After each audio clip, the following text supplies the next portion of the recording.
2 eggs, 1 cup yogurt, 1/2 cup sugar, 1/2 cup vegetable oil, 2 teaspoon powdered milk. Mix them together.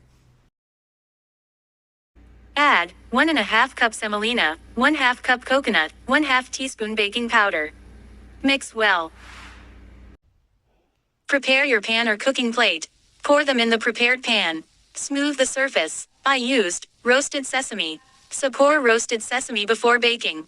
Then bake. Cooking time 20 to 25 minutes. Wait till golden color.